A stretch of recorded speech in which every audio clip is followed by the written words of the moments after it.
It's strange to reflect on how profoundly one's life can transform over the years. My own journey has taken me from a time of youthful abandon, filled with little thought for tomorrow, to the weighty responsibilities that come with maturity. In my younger years, the future was a distant concept. My focus was on living in the present, enjoying the company of friends and chasing fleeting moments of joy. Everything shifted when Clara entered my life during my final year of university. She was different from anyone I had ever met. There was an understated strength about her, a quiet determination that I found irresistible. Looking back now, I understand just how fortunate I was that our paths crossed. Our connection blossomed organically, and before long we were inseparable. I had never been one to rush into commitments, but with Clara, every step felt natural and right. We discovered we had shared aspirations, and with her unwavering support, we began to build a life that filled me with immense pride. Little did I suspect that the foundation of our marriage would one day be tested in ways I could never have foreseen. My name is Arthur, and this is the story of how a marriage that appeared unshakable began to unravel. Clara and I had built a life together over nearly 30 years. From an outside perspective, our life was perfect. We had a brilliant daughter, Emily, who was on the verge of graduating from university with a promising job waiting for her in New York City.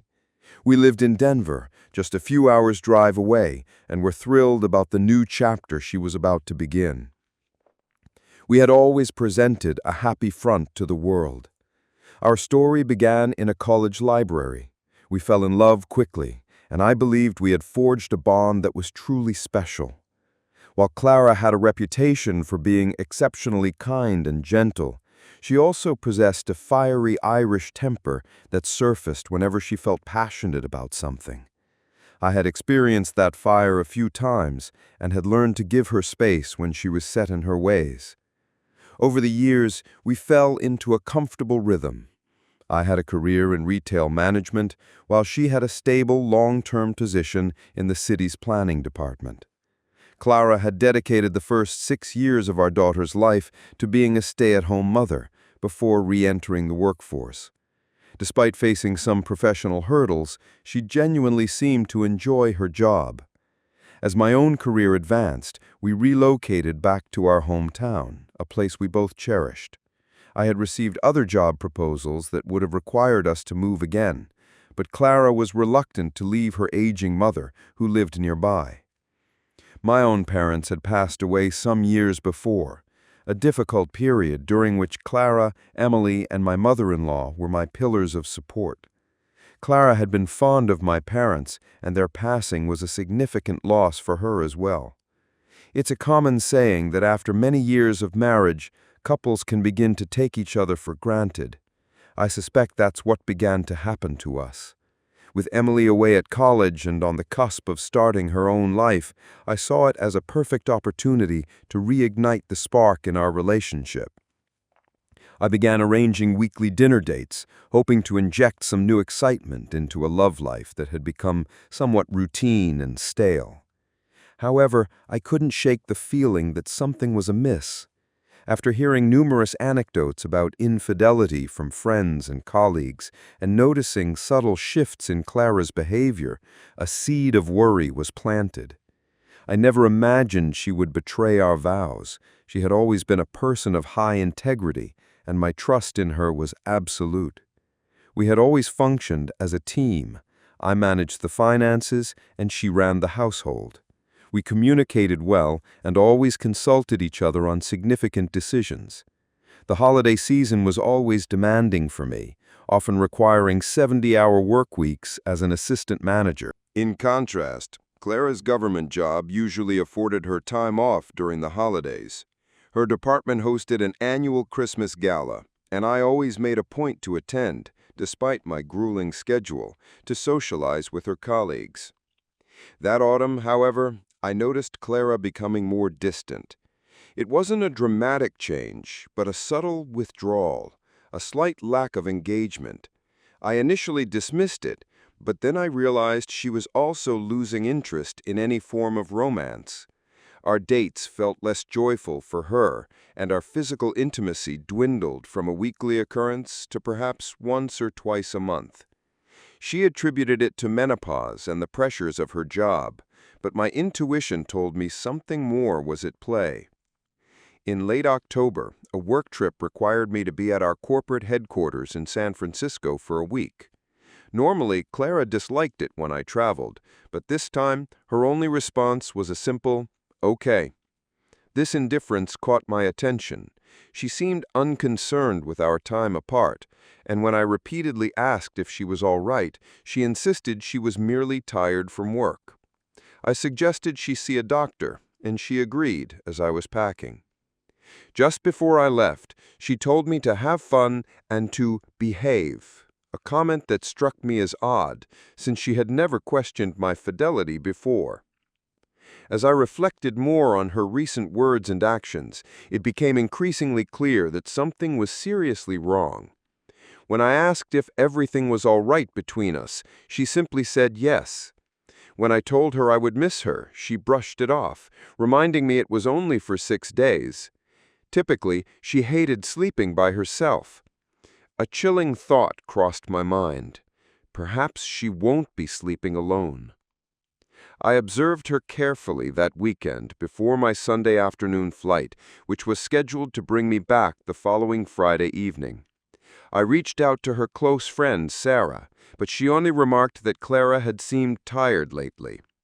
I also spoke with her coworker, Jessica, who informed me that a new manager, Richard Stone, had recently joined their department. Jessica described him as a big, imposing figure, around 35 years old, 6'3", and well over 200 pounds. He was a former college football player and, according to Jessica, seemed to have taken a liking to Clara. They had started going to lunch together at least once a week, but Jessica hadn't noticed anything else out of the ordinary. I thanked her and asked her to let me know if she saw anything that seemed unusual. She agreed, but her reassurances did little to quell my growing anxiety. I was now in a state of constant worry. Should I confront Clara or try to gather more information? I decided to look into Richard. I discovered he had moved from Austin, was unmarried, and had 2 sons. He lived in a neighborhood similar to ours, about 5 miles away. I wish I knew someone who lived near him, who could keep an eye on things while I was gone. As the Saturday of my departure drew closer, I tried to learn more about this handsome and intimidating Richard. Jessica's description only heightened my anxiety, making me worry that Clara, who could sometimes be a follower, might be drawn to him. Although I had no concrete reason to believe Clara would be unfaithful, her recent behavior had made me deeply uneasy. I called her daughter Emily and asked if she had noticed anything unusual about her mother. She confirmed that Clara had seemed a bit distant, but didn't think it was anything serious. I asked her if she could casually inquire about her mom's work without raising suspicion. Emily agreed and promised to call me back. In the meantime, I tried to keep myself occupied with yard work, my phone always within reach. Clara mentioned she was going shopping alone and would be back shortly.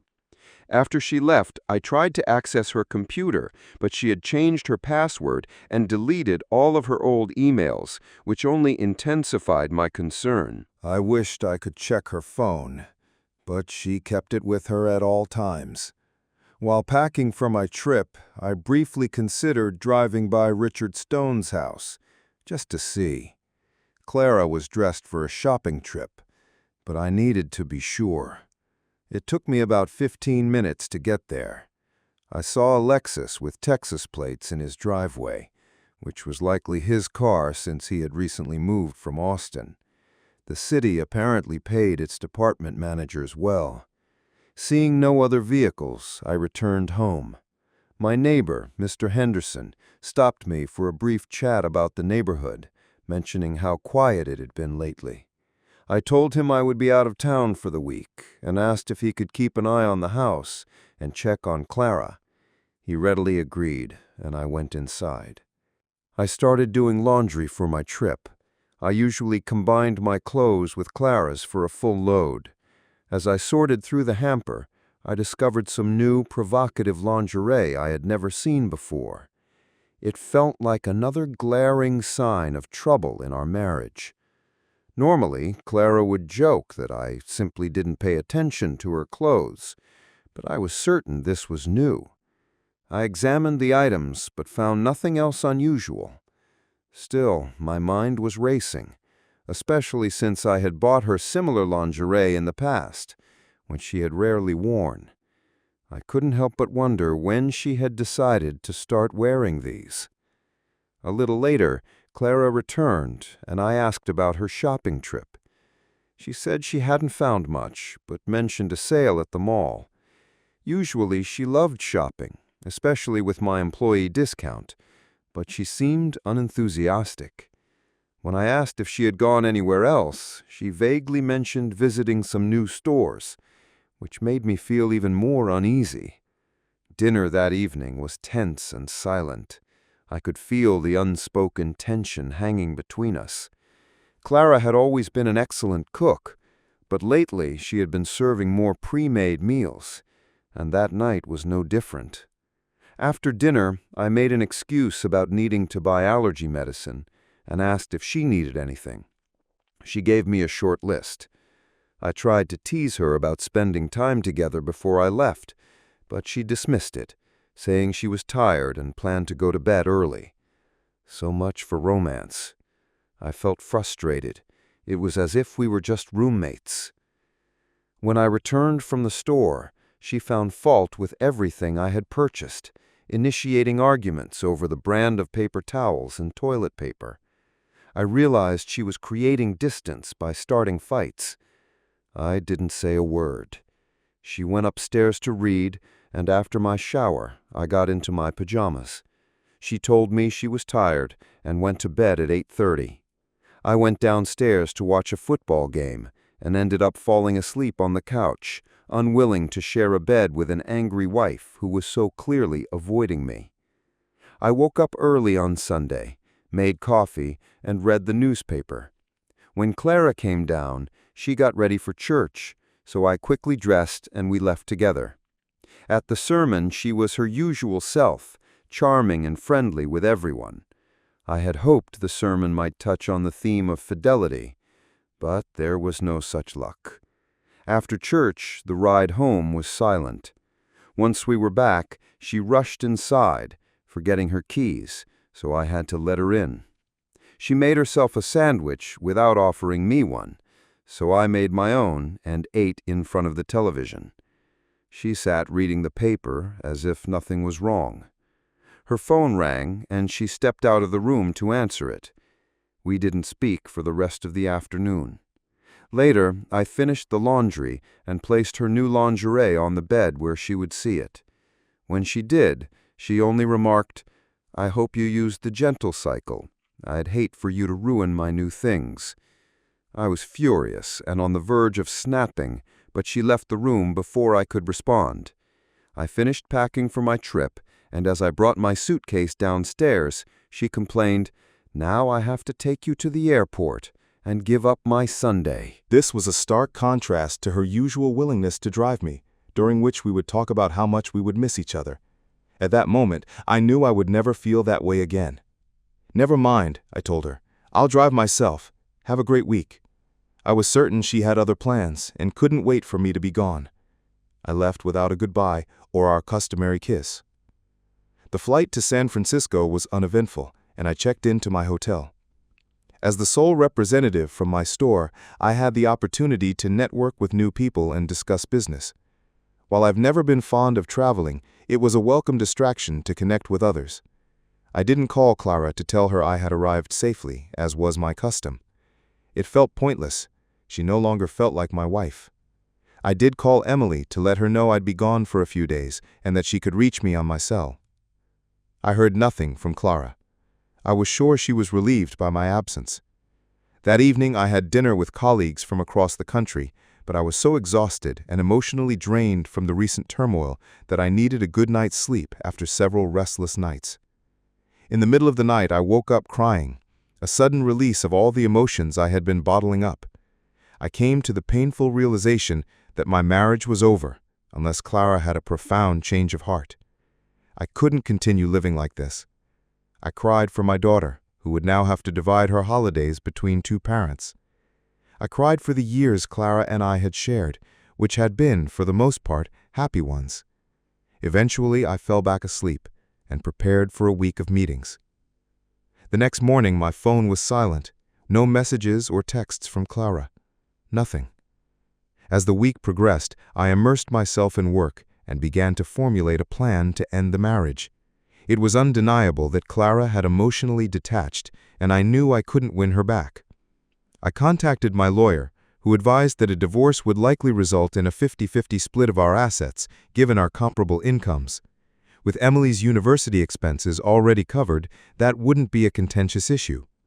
I accepted that the end was near and began reviewing our financial accounts, which I had always managed. Clara had never taken an interest in our finances, only in what she wanted to purchase. Taking back control of my life, even in this small way, felt like a minor victory. Later in the week, I called my neighbor, Mr. Henderson, to see if he had noticed any activity at our house. He informed me that Alexis had been picking Clara up every morning and dropping her off each evening. I laughed bitterly. "Thanks for the information, Tom," I said. My nosy neighbor had been watching everything, and for once I was grateful. I asked him for a favor, to keep an eye on the car, note how long it stayed, and, if possible, take some pictures. I was candid with him about my suspicions, and he agreed to help, sharing that he had gone through a difficult divorce himself. By Thursday, I asked my boss if I could leave San Francisco a day early, explaining that an urgent matter had come up at home. He was understanding, and I booked an early evening flight. I called Mr. Henderson again, and he told me the car had been parked at my house overnight. He sent me photos with timestamps to prove it. "I owe you one, Tom," I said. On the flight home, my anxiety grew. I knew the marriage was over, but Clara's behavior was still a profound shock. How could she have changed so drastically? After landing, I checked my phone. Still nothing from Clara. However, Emily had called, so I returned her call. She said, "Dad, I tried calling Mom, but she didn't answer. I left her a message." Driving home, I saw no cars in front of the house, but I suspected Clara's might be in the garage. I stopped at Mr. Henderson's house first. He greeted me and said, "The car was parked in front of your house all night. No discretion at all." I nodded, the weight of his words settling heavily on me. He added that they had left around 6 a.m. and had not yet returned. I wondered if they had gone to Richard's place or were simply out for dinner. Mr. Henderson suggested I park my car on a nearby street to avoid being seen. I agreed. Then he said something that made my blood boil. They looked like a happy couple, holding hands as they got into the car. I felt a wave of nausea, but managed to reply, "Thanks, Tom." He apologized for being the bearer of bad news, but I reassured him, my marriage is over anyway. I had to decide whether to wait for them to return or confront Clara immediately. I called my lawyer and explained the situation. He advised me to wait for a private investigator, but I couldn't. "I need to see this with my own eyes," I insisted. He cautioned me, but my mind was made up. I have to know for sure. I turned to Mr. Henderson and said, "I'm going in soon. I want to catch them in the act." He offered to accompany me, but I declined. He went inside and returned with a pistol. "Just for defense," he said, "I'll stay outside with my camera and phone, just in case." I appreciated his help, but the gravity of what I was about to do hit me hard. I walked to my house. It was around 9 p.m. Peeking through the window, I saw Richard kissing Clara passionately. My heart shattered, but I remained silent. The curtains were partially open, and anyone could have seen them. Mr. Henderson took a few photos. Richard, who towered over Clara, began to undress. He stripped down to his boxers, revealing a muscular physique. Clara stood up, a grin on her face, as he removed her blouse and pants. She was wearing the red lingerie I had found earlier. At that moment, any lingering hope I had vanished. Richard picked Clara up and carried her upstairs. I followed, quietly unlocking the back door. I heard her giggle as Richard said, "I'm going to use you like my little plaything." I switched on my phone's video recorder and crept toward the bedroom door, which was slightly ajar. Richard was naked, his back to me, while Clara lay on our bed. My emotions swirled: anger, hurt, numbness. As I stood in the doorway, Clara turned and saw me. Her expression shifted from desire to shock in an instant. Richard saw me and laughed. "Well, well, the little man is home. Now you can see how a real man treats your wife." I was shaking with rage, but managed to keep my voice steady. "Get out of my house, both of you." He smirked. "What are you going to do about it, little guy?" I asked calmly. "How tall are you?" He puffed out his chest. "I'm 6'3", 225 pounds, and I've got something you'll never have." I nodded, composed. "Do you run? Stay in shape?" He looked confused. "Yeah, I run. Why?" "Good," I said, pulling out the pistol. "You'll need to outrun a bullet." Wilma screamed, and Richard's confidence evaporated. "Hey man, don't do anything crazy." "Get on the floor, now." He dropped to his knees, while Wilma whimpered. I continued. "Whose idea was it to do this in my house? Yours or Clara's?" He stammered. "We knew you were out of town. Clara wanted to be here in case you called." I shook my head. "Brilliant. How many times have you been with my wife?" "A handful of times," he admitted. "When was the first?" "Monday night," he said, panicking. "Please, Clara, tell him." Clara, frozen in shock, nodded slightly. "Put your head on the floor and don't move." I laughed bitterly. "Your confidence doesn't seem so big now, not so arrogant, are you?" I pointed the weapon at his groin. "How about I pull the trigger? You won't die, but you won't be having any fun either." "Please, no, I won't touch her again," he begged, starting to wet himself. "Pathetic," I mocked. I told him to get dressed, still laughing at the absurdity of the situation. "You're a joke, Richard, but don't worry, I have this all on video. If either of you causes any trouble, I'll release it." Clara, terrified, nodded. Richard, trembling, agreed. "Please don't release it." Once he was dressed, I told him to leave. I looked at him one last time before he left and said, "Don't go messing around with married women, okay?" He nodded and fled, leaving me alone with my unclothed, crying wife. I told her to get dressed and we would talk after I made some coffee. Downstairs, Mr. Henderson told me he was proud of me and had heard the entire exchange. Surprised, I thanked him.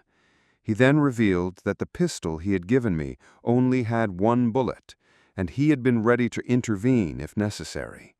"I didn't want you to do something rash and end up in a mess," he said. I shivered, realizing the risk I had taken, and thanked him again. "Don't hurt her," he warned. "You'll end up in jail, and your daughter needs you." "Thanks, Tom," I replied, my mind elsewhere. A few minutes later, Clara, now dressed, came downstairs. I poured her some coffee, and we sat down. She tried to sit next to me on the couch, but I moved to the recliner. "So, what do you have to say for yourself?" I asked. Clara began, "I can't express how sorry I am for everything. I've never acted like this." "I thought I knew you," I interrupted. "Keep going," she said, continuing to cry. "I got caught up in the excitement. I thought you'd never find out." I laughed bitterly. "You were about as subtle as a freight train. Did you think I wouldn't notice? I loved you, and for 29 years, my life with you and Emily was wonderful. Then you lost your mind. Now's your chance to be honest. If you lie, you're out." I knew I wasn't taking her back, but I wanted her to admit her mistakes. She nodded and said, "I have no excuse. He swept me up in the moment. He was wild and intense, something I've never experienced before. You're so loving and kind, but he took what he wanted." She paused, and I stared at her blankly. I know it's stupid. I acted like a teenager. quite the romance," I said. "A handful of encounters, the groping, the lunches. Your coworkers saw it all. They know what you are." She gasped. "I never thought they'd notice." "Well, they did," I said. She cried harder. "I'm so sorry for everything. I've disgraced myself." "I agree, but you also humiliated me. Your selfishness and lack of respect are unbelievable. I never imagined someone who claimed to love me could treat me this way." I began to tear up. She tried to move closer, but I stopped her. "Don't come near me," I said. "You've ignored me for weeks. You didn't even call me once while I was away. You were too caught up with your lover to remember the man who stood by you for 29 years. Shame on you, Clara. I thought you'd love me until I died, for better or for worse." Then I broke down in tears. I had held it together through everything, but now I couldn't stop. I thought about the future. Thanksgiving was just a week away, and my poor Emily would have to split every holiday between us. Clara had ruined everything. As angry as I was at Richard, her betrayal hurt more deeply because it showed a complete lack of respect and love for me. In her eyes, I had become weak for always putting her needs first. I had sacrificed for her, cared for her when she was sick, and always prioritized her feelings. She had been a wonderful wife and mother, but now that was all gone.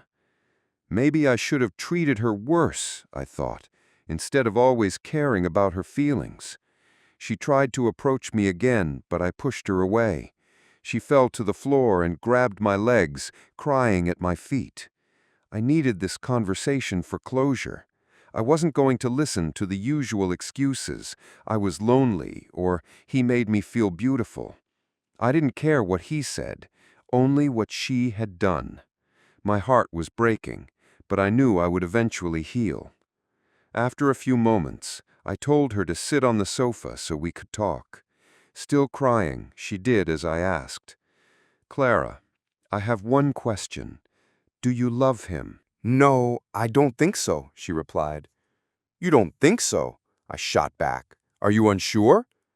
"No, Arthur, I don't love him. It was the thrill of doing something forbidden. You know me. I've always been the good girl, doing what was expected. Then Richard came along, and I was drawn in by his power." I shook my head. "You let it happen. Did you know it was wrong?" "What were you thinking?" I continued. "Richard is just like those men who take advantage of women, but you willingly went along and treated me like I was nothing." She broke down, sobbing. "No, no, no." "You enjoyed it," I accused. "I'm sorry I'm not as big or rough as he is. If you wanted to be treated that way, you should have told me." She cried harder. "I've never been adventurous, and I wanted to try new things. Remember when I suggested spicing things up after Emily left? I bought toys and oils and outfits, but you refused them all. Were you just waiting for the right person?" We sat in silence for a few minutes. "I'm going to take a shower," I told her, "and then we'll talk more." As I showered, I reflected on everything. I knew Clara was sorry, but it was too soon to make any decisions about our marriage. I wished I could stay in the shower forever and wash away the thoughts that plagued me. When I came downstairs, Clara looked completely drained. While her pain was fresh, mine had been building for weeks. Finally, she spoke. "Arthur, I love you, and I always will. I know my actions don't show it, but I'm devastated by what I did." I cut her off. "Stop it, Clara. I know you're sorry, but if I were still in San Francisco, what would you be doing right now?" She was silent. "Tell me," I demanded. She hung her head and whispered, "I'd be with Richard." "With him how? I thought what we had was special." "I hate what happened," she said. "I would have been with him." "That's better," I said coldly. "At least you're admitting it. Now tell me everything you did. I already know some of it, so don't lie." She nodded, tears streaming down her face. "We just fooled around, and we were intimate." Nice, I said. You wouldn't do that with me because you said you were too tired, but you did it for him. Did you enjoy it? She shook her head. No, he pressured me. I don't know why I let him treat me like that. He used me. But you liked it, I said. I saw the look in your eyes. I've never seen that look from you, not in 29 years. How do you think that makes me feel? She cried harder. I love you. You are so loving. He was just a brute. I'm ashamed. Do you even remember the last time we were intimate? I asked. She looked confused. A few weeks ago? No, it's been 6 weeks, around the time you started seeing Richard. Did you even notice? When we were together, was he on your mind? She shook her head. No, it wasn't the same with him. He just took from me. We make love. But you liked it. Just a few hours ago, he's all you could think about. Do you know how humiliating that is for me? She sobbed. I'll do anything to ease your pain. I never thought I could hurt you so badly. Do you want to keep seeing him? I asked coldly. He made you feel things I never could, even if you had let me try. I don't want him, Arthur. I want you, she pleaded. I find that hard to believe, I said. You can't change that fast. We both need to sleep. I'm off tomorrow, and maybe things will be clearer after we rest. I went to our bedroom, gathered a few things, and took them to Emily's room. Clara followed me, looking devastated. I want to sleep with you. Our bedroom is ruined because of you and Richard, I replied coldly. I doubt I'll ever sleep there again. You should stay in it. You have things to do tomorrow. She looked puzzled. What things? Go to the doctor and get checked, I said firmly. Richard has probably been with many women. You need to get tested for your own safety. And if you were with him before the last time we were intimate, you need to tell me, because I might need to be tested too. Also, did he persuade you to use our bed? He was trying to degrade me and you let him. You enjoyed seeing me humiliated. Have a nice night. I slammed the door and went to bed. Clara left and went back to our room. I tossed and turned for hours before finally falling asleep. When I got up at 7 the next morning, Clara was already in the kitchen. She had made coffee and told me she had taken the day off. We have the whole day together, she said nervously, and I want us to talk. The thought of listening to her all day made me uneasy, but I sat down for breakfast. We ate in silence until she said, I'll get tested for everything. I want to work through this with you. Why? I asked sarcastically. If you still want your lover and can keep it quiet, you should just keep seeing him. She looked shocked. You want me to keep seeing him? Isn't that what you want? I shot back. He charmed you and you loved it. You see him at work every day anyway. Nothing has to change. You might as well keep enjoying your big man if that's what you like. She stared at me, tears in her eyes, confused. Why are you saying this? I want to be with you. I think we should try a separation, I said calmly. That way, you can be with your big man and I can be the oblivious husband. You get the best of both worlds, respect from friends and family, and no wasted time in a fake marriage. We can act like a happy couple at events, and then your lover can have you afterward. She began to cry as I got up to leave. Why is she suddenly so concerned about what I'm doing? I thought as I walked down. She hadn't cared for a while. While she cleaned up, I checked her phone. There were no calls from Richard since the previous night, but she could have used the landline. I left and went to see my boss. After I explained everything, he was shocked and sympathetic. We discussed transferring me to another store, which would mean a promotion and a way out of this nightmare. He said it could be arranged within a month or two. Next, I went to my lawyer and finalized my plans. We would proceed with a standard separation and a 50-50 split of our assets. I intended to move out within the week and wait for the transfer. I also changed all our bank accounts, canceled our joint credit cards, and withdrew half of our savings. We would need Clara's signature for the investments, so that would have to wait. The process was straightforward, but it still made me feel awful. Later, I walked through a park, trying to clear my head. Clara called to tell me she had her doctor's appointment and would have the results in a few days.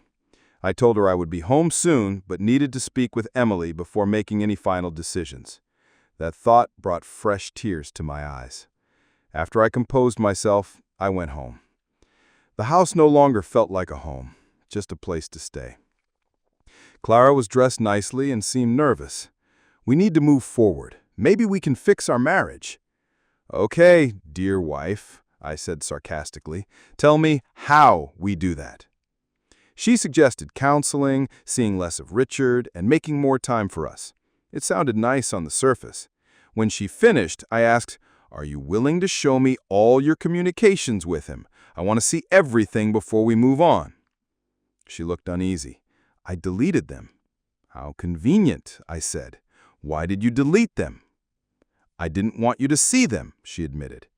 "When did you delete them?" I pressed. "I wanted a fresh start. Everything that reminded me of Richard had to go," as if it were a smart move. I handed her a document. "Here's the separation agreement from my lawyer. Have someone review it if you'd like. I'll move out and continue to help with the expenses." She thought for a moment before responding. "I'd rather stay together and try to fix this." I love you, and I think we can work through it. I don't, I replied, knowing I couldn't tell her about the transfer. She would never agree to move. We spent the rest of the day in a quiet, tense atmosphere.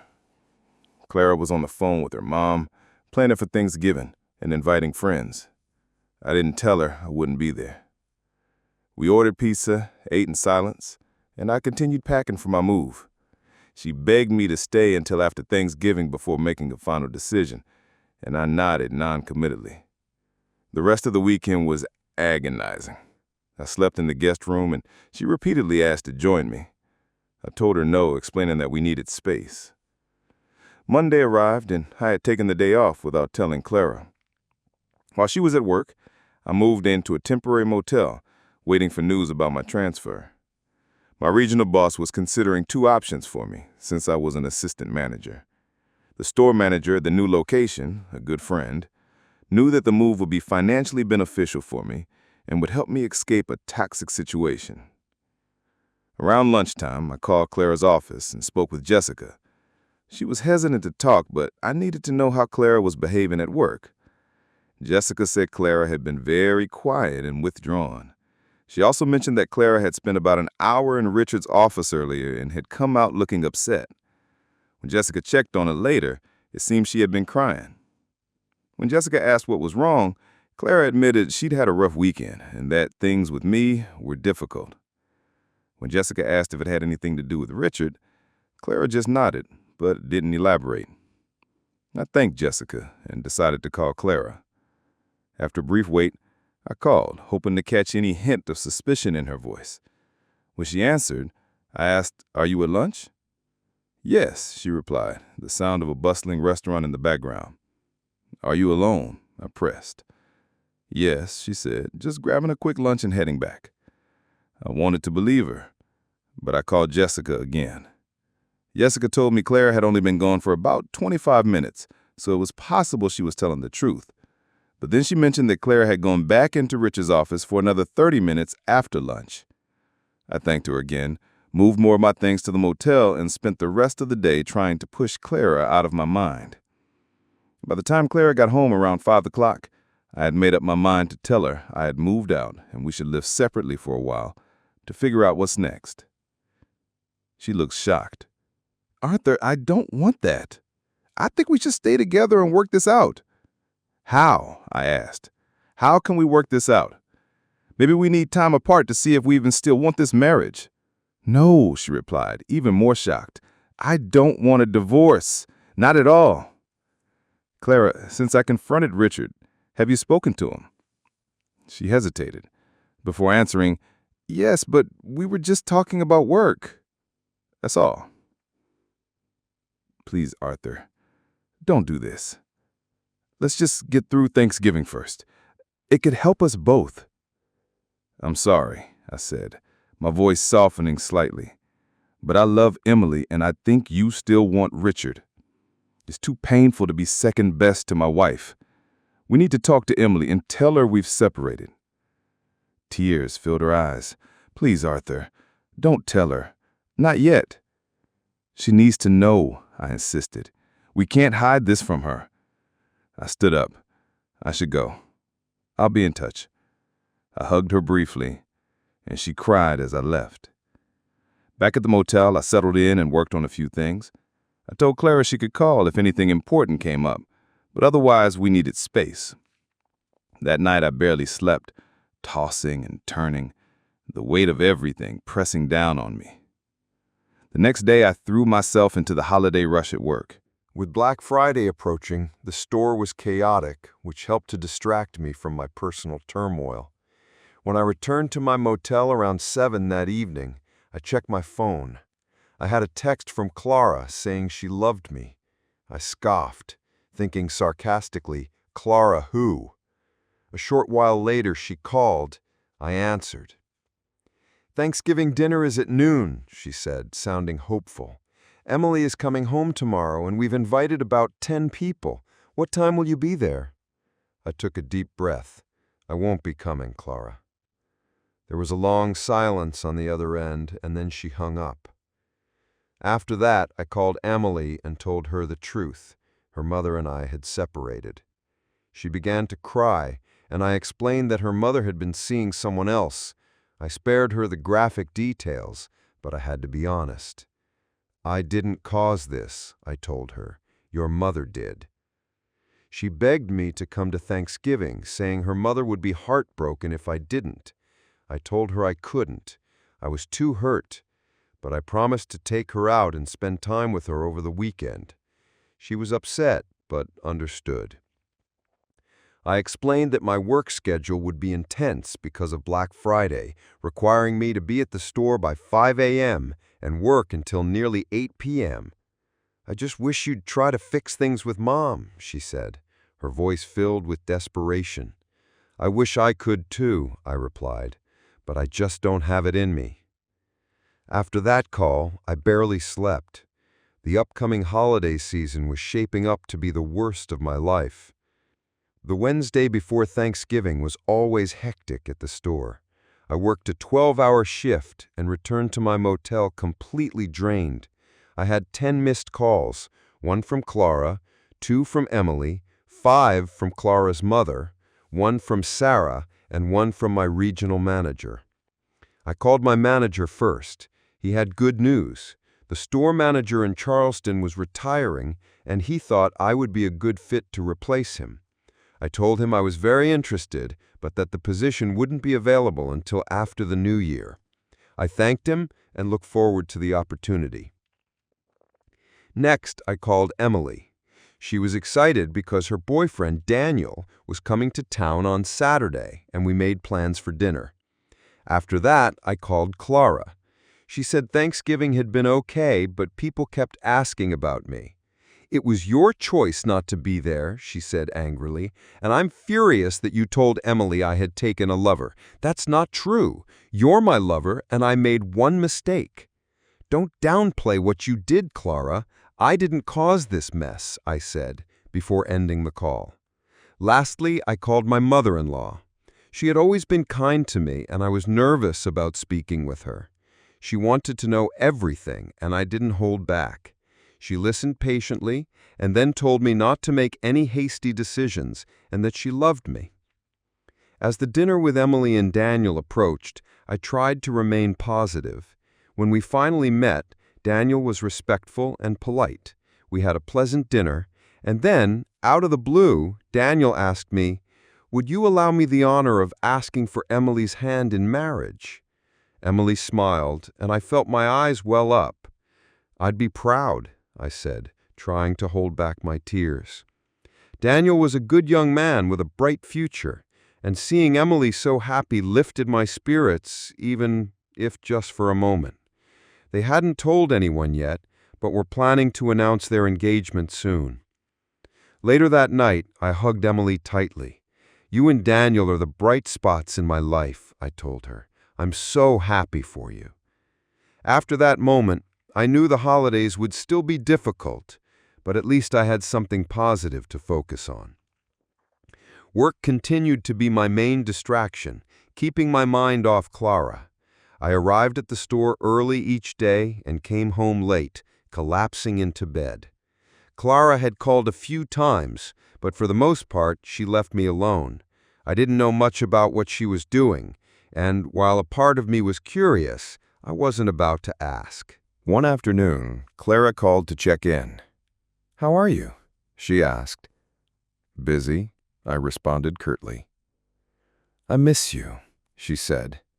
"I've been doing a lot of thinking, and I'm hoping we can work things out." I stayed silent. "There's a Christmas party for work this weekend," she went on, "and I'm not sure if I should go without you." "I miss you, Arthur.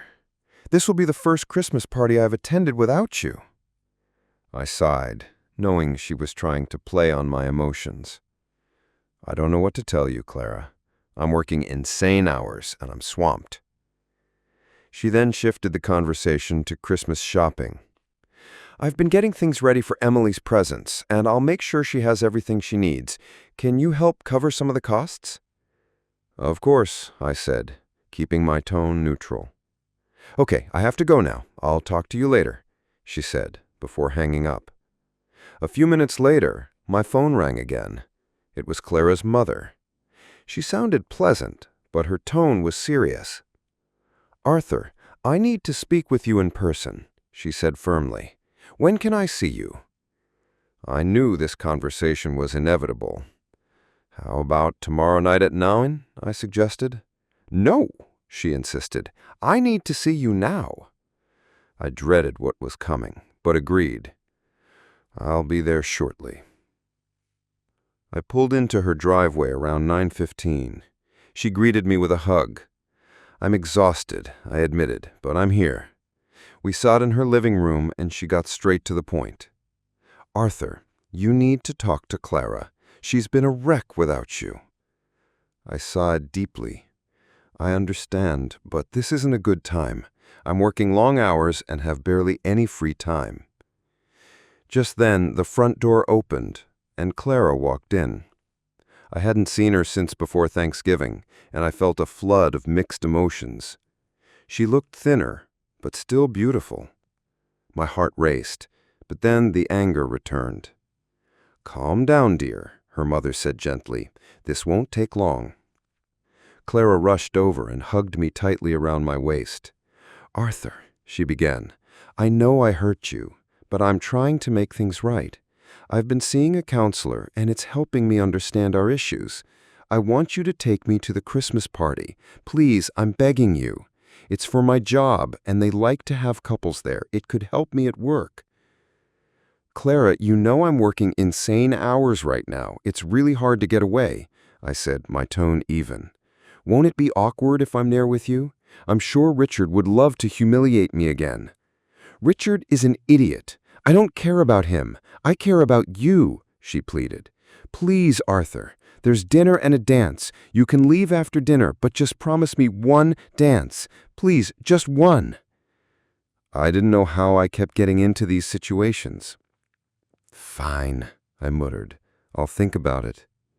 She smiled and kissed my cheek, and I stood up to leave. Her mother gave me a hug as I left. "Please give her another chance. She's lost without you." "I'll think about it," I replied, heading back to the motel. The party was scheduled for the following Saturday at the Marriott. Cocktails at 6, dinner at 7, and dancing from 8:30 until midnight. I checked my work schedule and saw that I could probably make it, at least until 8:30. Still, I wasn't sold on the idea.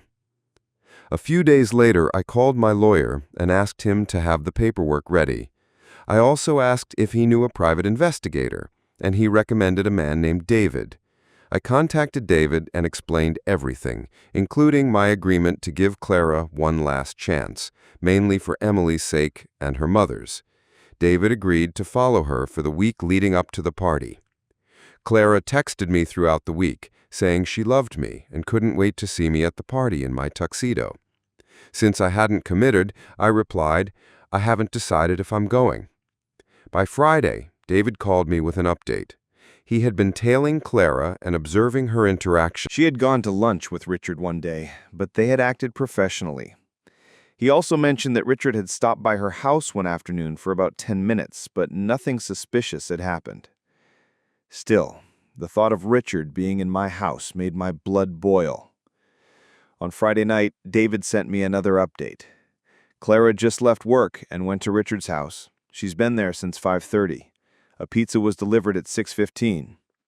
It was now 8:30, and I felt sick to my stomach. This was the final straw. Even if I had been considering giving her another chance, this erased any possibility of reconciliation.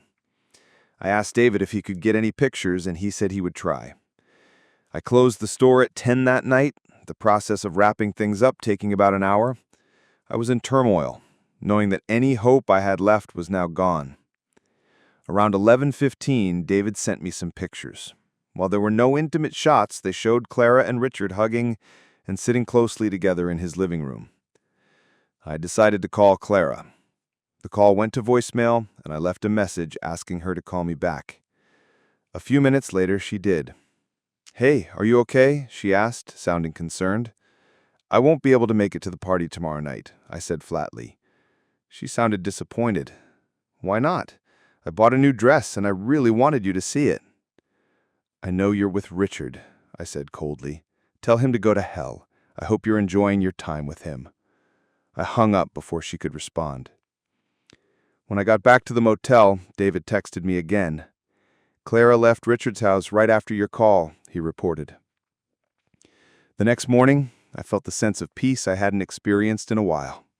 It was a cold, bright day, and although my life was a mess, I had finally made a decision. I called Emily to tell her that I would not be getting back together with her mother. "She's still seeing Richard," I explained.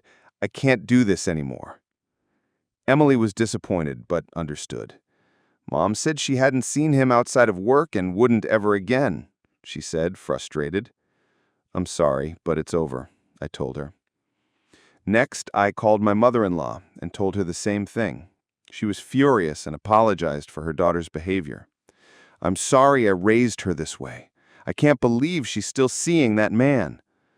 "I appreciate your support over the years," I told her, "but this is the end for me."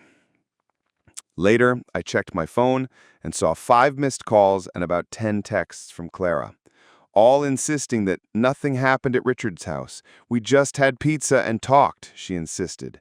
"Please believe me." I finally texted back, "Richard has won. Don't contact me anymore. I'll send the divorce papers on Monday." Work continued as usual, and for the first time in a long time, I had a plan for the future. I called Jessica at Clara's work one last time. "This is the last time I'll bother you," I promised. "Thanks for everything." She told me about the Christmas party. Clara was quiet, she said. She mostly stayed with the other women, danced a little, and yes, she danced with Richard once, but she didn't look happy. "Did she mention me at all?" I asked. "She said you two were probably getting a divorce and then started crying," Jessica told me. "Thanks again, Jessica. Take care and have a great Christmas." That night, Emily came over, and we had a quiet dinner in my motel room. We were both feeling down, but seeing her lifted my spirits. She told me her mother was miserable and that they had been arguing about her lifestyle and how she had treated me. Mom cried most of the night. I told her you're getting a transfer and leaving the area after the new year. She broke down, saying she was wrong about everything. She always thought you two would get back together. That's not happening, I told her firmly. I'm moving on. Emily also told me that Clara had received the divorce papers. She put them down and hasn't touched them since they arrived, she said. Tell her to just sign them, I said. It's time to move on. Almost 2 years have passed since that awful time in my life. I've settled in Charleston, and I'm happier than I've ever been. My wonderful daughter, Emily, is now married to Daniel, and they live in a suburb of New York City. She loves her job and hopes to start a family in a few years. Clara sold the house, and I received my half of the proceeds. At first, she tried to contest the divorce, but it was pointless.